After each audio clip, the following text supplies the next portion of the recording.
एक चिड़िया इतनी खतरनाक हाई वोल्टेज बिजली की तार पर आराम से बैठी है, लेकिन उसे झटका क्यों नहीं लगता?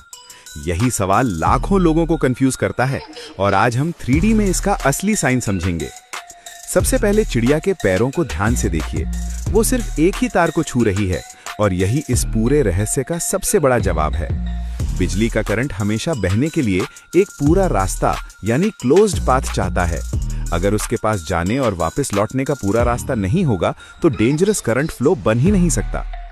जब चिड़िया एक ही तार पर दोनों पैर रखती है तो उसके दोनों पैरों पर लगभग एक जैसा वोल्टेज होता है, यानी उसके शरीर के अक्रॉस पोटेंशियल डिफरेंस बनता ही नहीं।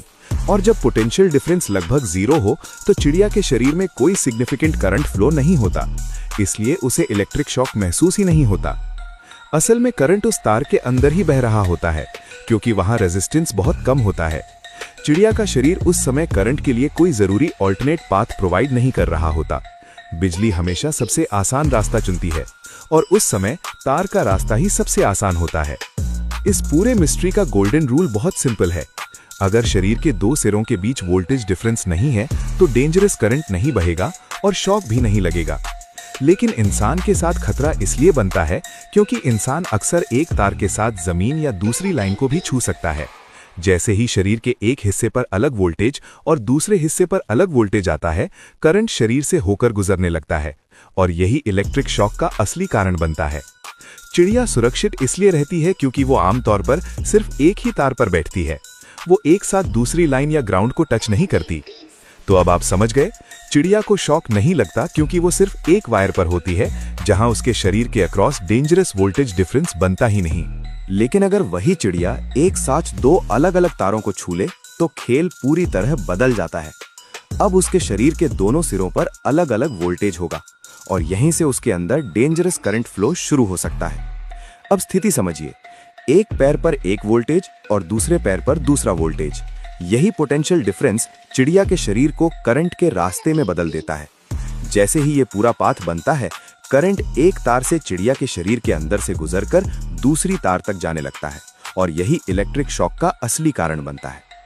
अगर चिड़िया एक बिजली की तार के साथ कोई ग्राउंडेड मेटल पोल भी छू ले, तब भी उसके शरीर में करंट बह सकता है और वो गंभीर खतरे में पड़ सकती है।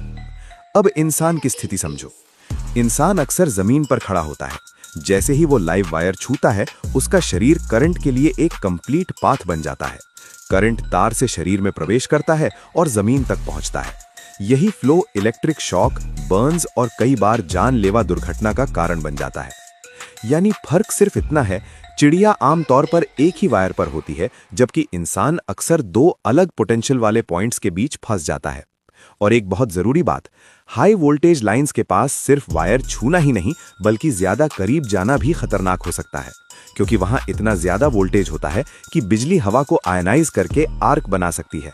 यानी बिना डायरेक्ट टच के भी करंट हवा के जरिए शरीर तक पहुंच सकता है। इसलिए एक तार पर बैठी चिड़िया भले सुरक्षित दिखती है, लेकिन इसका मतलब ये बिल्कुल नहीं कि हर बिजली की लाइन सेफ है। तो पूरा राज एक लाइन में समझ लो, शॉक तभी लगता है जब शरीर के अक्रॉस वोल्टेज डिफरेंस बने और करंट के लिए क्लोज्ड पाथ मिल जाए।